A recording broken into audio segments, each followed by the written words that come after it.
We need a place to stay. My parents dumped me on a farm at 10, then returned 20 years later expecting to live rent-free. What my sisters learned next changed everything. Yesterday, my parents sat in my dining room drinking wine.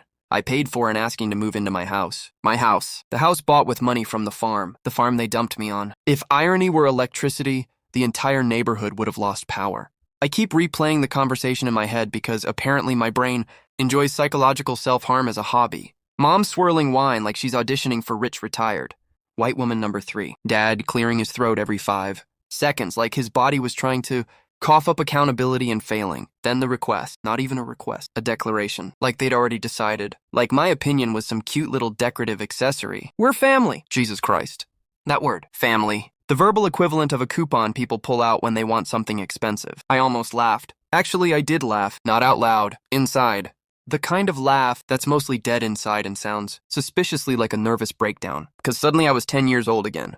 Standing on Grandpa's porch, watching their car disappear, holding a duffel bag bigger than me, thinking they'd come back in a few weeks. A few weeks. God. Kids are so stupidly optimistic.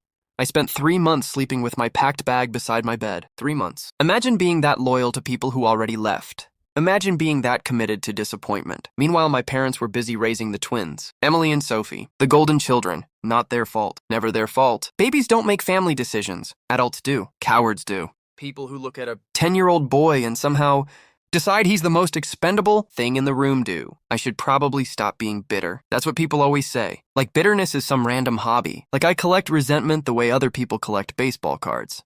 No. Bitterness is what happens when abandonment ferments for 20 years.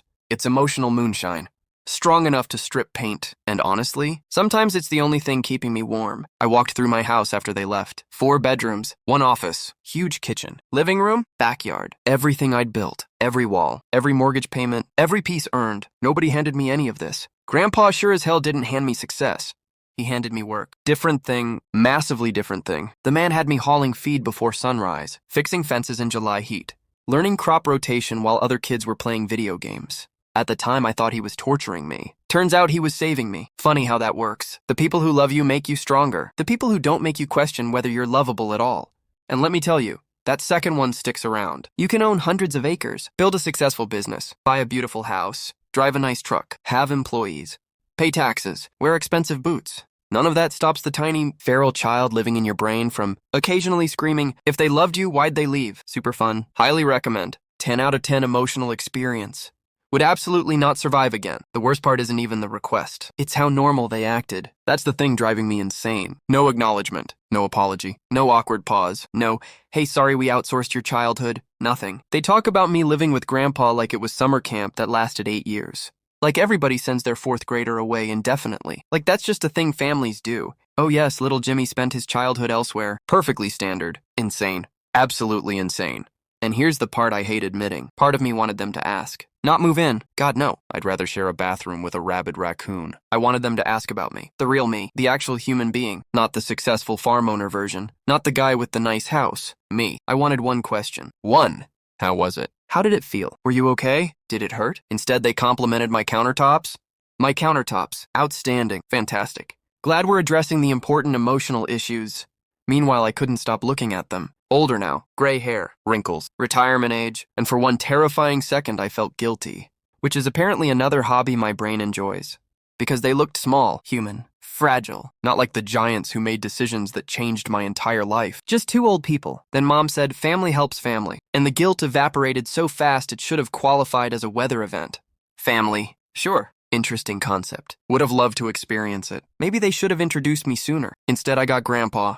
Which sounds sad until you realize Grandpa was worth 10 of them. Maybe 20. Depends on the day. The old man wasn't perfect. Mean as hell before coffee. Stubborn enough to argue with gravity. But he stayed. That's the thing. He stayed. Every graduation. Every birthday. Every heartbreak. Every victory. Every disaster. He stayed. And somehow the people who left think they get grandfather-level access now. That's adorable. Delusional, but adorable. I don't know what happens next. I really don't. Part of me wants to slam the door shut forever. Part of me wants answers. Part of me wants revenge. Part of me wants a hug. Human beings are embarrassing. We contain multitudes. Most of mine need therapy. For now, all I know is this. They want something, and for the first time in my life, I don't need anything from them. That realization hit harder than I expected. Like finding out the cage door has been open for years and nobody bothered mentioning it. I sat in my kitchen at 2 in the morning, staring into a cup of cold coffee, thinking about Grandpa, thinking about the farm, thinking about that little kid with the packed bag. And for the first time ever, I wondered what would happen if I finally stopped waiting for them to come back. 2 weeks later, I was standing in my kitchen staring at a block of cheese. Not eating it, not cutting it, just staring. Because apparently when life gets weird enough, your brain starts buffering like bad Wi-Fi. The cheese wasn't helping, neither was the coffee. Neither was the fact that my parents were due to arrive in 30 minutes. I'd invited them over, my idea, which felt important to mention because future historians studying my inevitable mental collapse should know I actively participated in creating this disaster. I wasn't planning a reconciliation. I wasn't planning forgiveness. I wasn't planning anything, honestly. I just wanted clarity. One clean conversation. One honest afternoon. One adult discussion.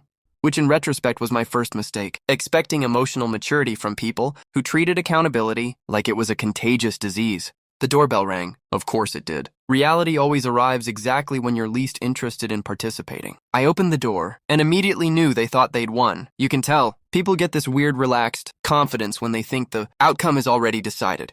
Dad looked comfortable. Mom looked excited. There was even a binder, an actual binder, color-coded tabs, sticky notes, retirement plans, property listings, organization. The level of confidence required to organize your future in somebody else's house before they say yes is honestly impressive. Psychotic, but impressive. They settled into my dining room like investors. Arriving to inspect a property they'd already purchased, I sat down, looked at the binder, looked at them, looked back at the binder. The binder somehow annoyed me more. Maybe because it was physical proof, a tangible manifestation of assumptions. A 3-ring monument to entitlement. Amazing. Human beings can turn office supplies into insults. Mom started flipping pages. Neighborhood comparisons. Condo options. Retirement communities. Storage plans. Apparently, we'd skipped directly to step 7. Meanwhile, step 1, asking permission, had been murdered somewhere off screen. Then something weird happened. I stopped being angry. Not calm. Definitely not calm. More like done. Like a circuit finally burning out. I looked at these people discussing future logistics and suddenly realized something. They didn't know me. Not even a little. They knew facts, achievements, surface details, but they didn't know me. Not the actual person sitting across from them. If I disappeared tomorrow and somebody asked them what keeps me awake at night, they'd have no idea. No idea. What scares me? No idea. Favorite movie? Music. Foods. Regrets. Dreams. Nothing. And somehow that hurt more than anything, because anger requires connection. Disappointment requires expectation. This was neither. This was just absence. The realization landed quietly, like snowfall. Cold. Silent. Permanent. I interrupted whatever retirement fantasy PowerPoint presentation was happening, and after that, everything changed. Not because they apologized, not because some magical healing moment occurred. Life isn't a Hallmark movie. Nobody suddenly develops emotional intelligence because dramatic music starts playing. No, the thing that changed everything happened afterward. The text. Emily, my sister, the sister I barely knew, the sister who somehow remembered how I took my coffee, despite us having approximately 12 meaningful conversations. In our entire lives, she wanted to meet, just us. That alone threw me, because Emily never asked for anything. She was one of those people who moved carefully through life, like somebody constantly worried about stepping on invisible cracks. Kind, quiet, observant, dangerous combination. The quiet ones notice everything. The loud ones, people like me, create enough chaos to distract everyone. The quiet ones collect data. I agreed. 3 days later, we met at a small coffee shop downtown, one of those places with exposed brick walls and prices that suggest coffee beans are harvested by monks on sacred mountains. I paid $8 for caffeine. Criminal activity, honestly. Emily was already there, nervous. I could tell. She kept adjusting her sleeve, looking at her cup, looking away, like somebody rehearsing difficult questions. Then she did something unexpected. She asked about Grandpa. Not our parents, not the argument, not the housing situation. Grandpa, and suddenly we spent an hour talking about him. The real him. Not the cleaned-up family version. The actual man. His terrible jokes. His stubbornness. His obsession with weather forecasts. His inability to throw anything away. Seriously, the man treated rusty nails like investment assets. If civilization collapsed tomorrow, Grandpa would have emerged from a shed carrying 27 coffee cans full of random screws and somehow become king. Emily laughed. Really laughed, and I realized I'd never heard that before. Not properly. Not without tension. Not at holidays. Not at funerals. Not at those weird family gatherings where everybody acts like coworkers trapped in mandatory team-building exercises. An actual laugh. Then she asked something strange. What was college like? Such a simple question. Yet nobody in my family had ever asked. Not once. They knew I went. They knew I graduated. But nobody had ever asked what it was actually like. So I told her, the awful dorm, the roommate who microwaved fish, the professor who hated me, the first business plan that failed spectacularly, the girl I dated sophomore year, the panic attacks before finals, the stupid mistakes, the victories, the life, my life. And she listened. That's it. Just listened. No interruptions. No redirecting. No making it about herself. No weird parental guilt gymnastics. Listening. I hadn't realized how hungry I'd been for that. How starved. People think loneliness is being physically alone. Wrong. Completely wrong. Loneliness is spending years surrounded by people who never ask the second question. The first question is easy. The second one requires caring. Emily asked second questions, then third questions, then fourth. And for the first time in my entire life, talking to family didn't feel like performing. It felt real, which was honestly terrifying. Vulnerability is awful. Absolutely awful. People romanticize it. Idiots. Vulnerability feels like voluntarily removing your skin, then hoping nobody throws salt. A week later, Sophie called. And unlike Emily, Sophie came in like a tornado wearing designer boots. No warm-up, no subtlety, no emotional preparation, just immediate chaos, very on-brand. She wanted answers. She wanted explanations. She wanted the universe reorganized into something that made sense. Unfortunately, reality had other plans. The problem wasn't what happened. The problem was that her version of reality had cracked. And once that happens, everything starts rattling. Parents become people. Childhood memories become evidence. Certainties become questions. It's brutal. Nobody warns you. One minute you're standing on solid ground. Next minute you're discovering the floor was wallpaper covering a hole. And suddenly my life wasn't just my story anymore. It was theirs too. The sisters who grew up thinking I chose distance. The sisters who assumed I preferred the farm. The sisters who thought my absence was voluntary. For the first time, they were seeing the gaps. And once you see a gap, you can't unsee it. That's the real problem with truth. Not that it's painful. It's permanent. And somewhere in the middle of all that chaos, driving home one night with the windows down and the radio low, I realized something. For 20 years, I'd been focused on the wrong loss. I kept mourning the parents I never had. Meanwhile, I'd never even met the siblings I actually could have had. That thought hit me so hard I almost missed my exit, which would have been fitting. My life was apparently one long series of delayed realizations, but this one felt different. Not painful, not bitter, not angry. Just possible. For the first time, the future wasn't about repairing something broken. It was about building something that had never existed. And honestly, that scared me more than resentment ever did, because resentment is familiar. Hope is a gamble, and I was just beginning to understand how much I had to lose. 3 months later, I found myself teaching Sophie how to drive a tractor, which is not a sentence I ever expected to exist. Life is weird. You spend 20 years thinking your family story is over. Then suddenly your sister is screaming across a soybean field because she accidentally launched a cloud of dirt into the atmosphere. Honestly, one of the happiest moments of my life, not because she was good at it. She was terrible, absolutely catastrophic. Agricultural terrorism. The tractor survived through pure determination, but she was trying. That's what mattered. The weird thing about building relationships as adults is nobody tells you how awkward it is. Movies lie. Everything happens too fast in movies. People hug, cry.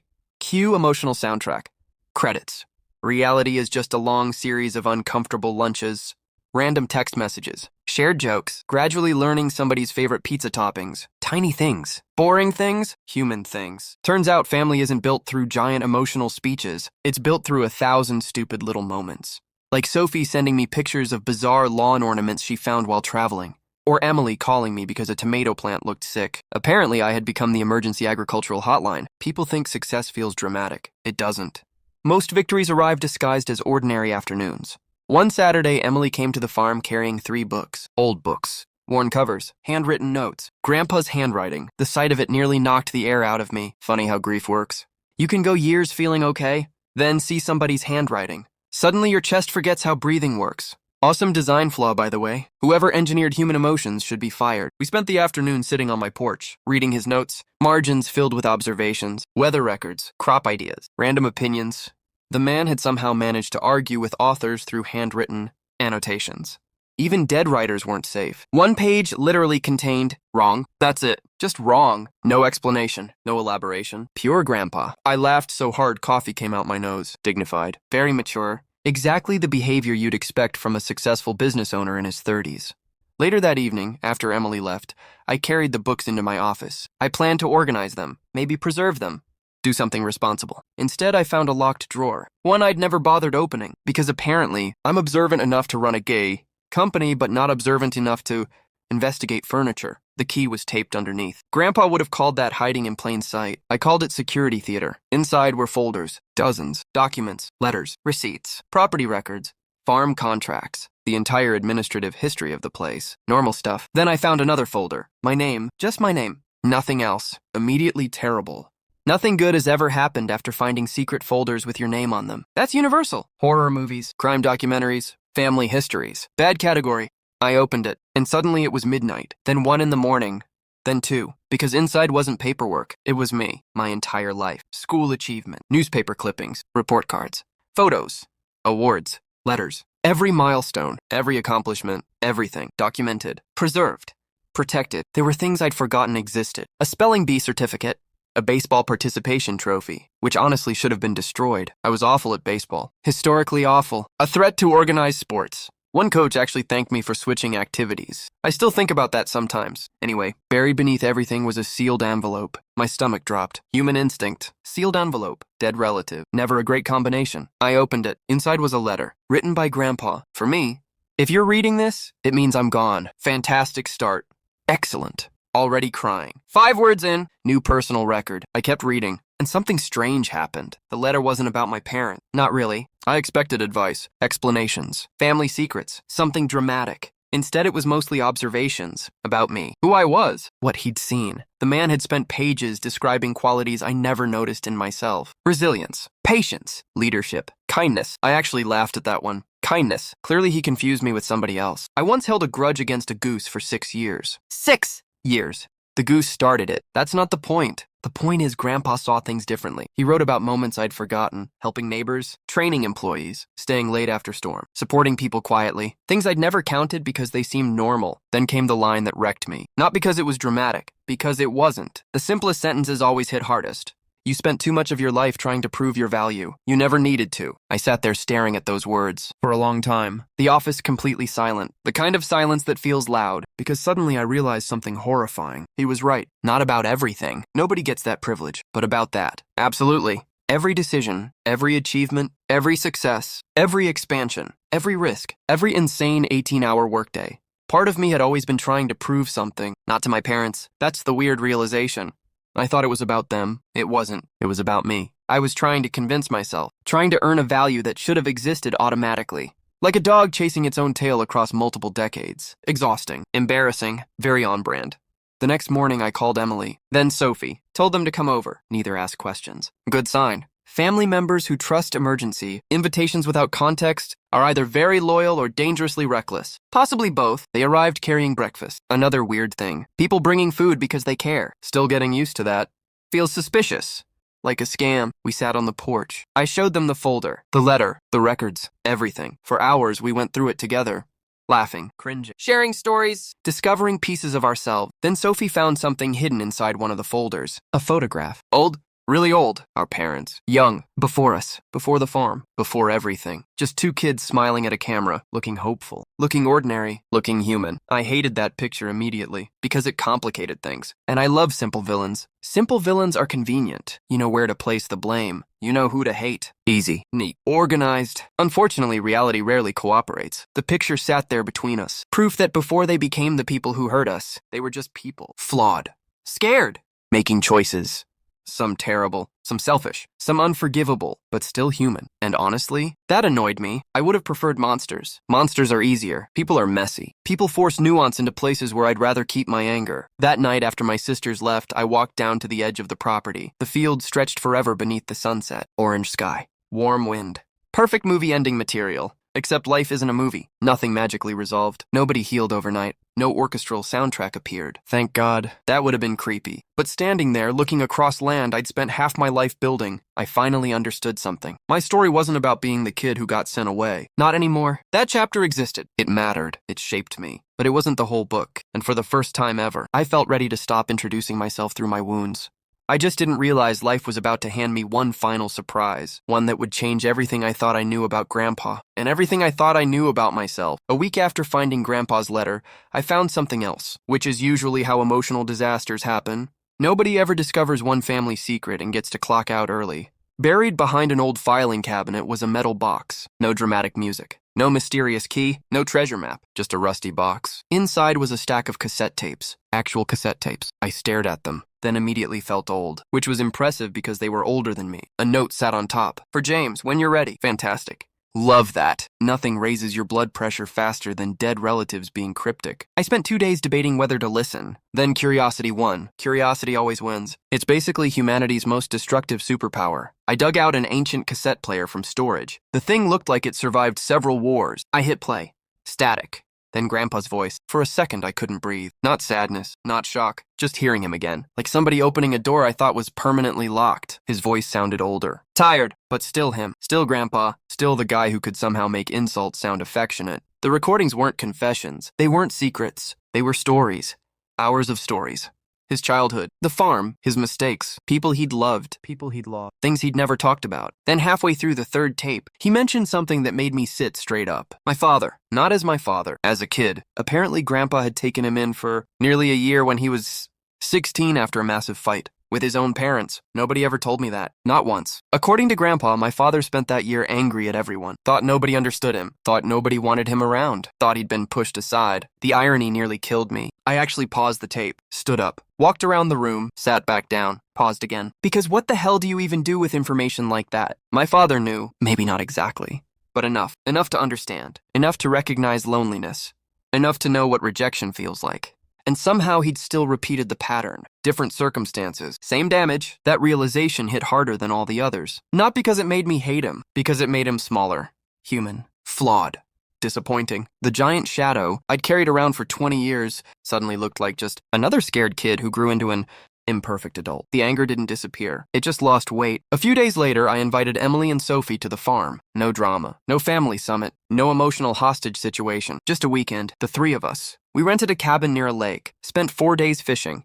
Hiking. Making fun of each other. Sophie nearly flipped a kayak. Twice. Emily somehow caught more fish than both of us combined, despite having approximately 0 outdoor experience. I accused her of witchcraft. She accepted the accusation immediately. On the last night, we sat on the dock. Just staring at the water, nobody talking much. The comfortable kind of silence. The expensive kind. The kind you earn. Then Sophie threw a pebble into the lake. I can't believe we missed 20 years. Neither could I. But for once, that thought didn't hurt. It just felt true. The same way rain is true. Or gravity. Nothing you can do about it. Emily leaned against my shoulder. We're making up for it now. Simple. Not perfect. Not profound. Just enough. I looked out across the water. At my sisters. At the stars. At everything we'd somehow managed to build from the wreckage. And for the first time in my life, family didn't feel like something I'd lost. It felt like something I had. Later that night, my phone buzzed. A text from Mom, then one from Dad. Nothing dramatic. Just asking how the trip was going. I stared at the messages for a moment, then put the phone away. I'd answer tomorrow. Or maybe the day after. There was no rush anymore. That was the weird part. For years, I'd been chasing answers. Waiting for apologies. Waiting for closure. Now, the lake was quiet. My sisters were laughing behind me. And somehow that mattered more. The next morning, we packed up the cabin. Loaded the truck. Started home. Halfway there, Sophie fell asleep. Emily was reading. The highway stretched ahead. Normal. Boring. Perfect. I caught myself smiling for no reason, which was suspicious. I don't trust people who smile alone in vehicles. Feels unstable. But I let it happen. 'Cause for once, nobody was leaving, and neither was I.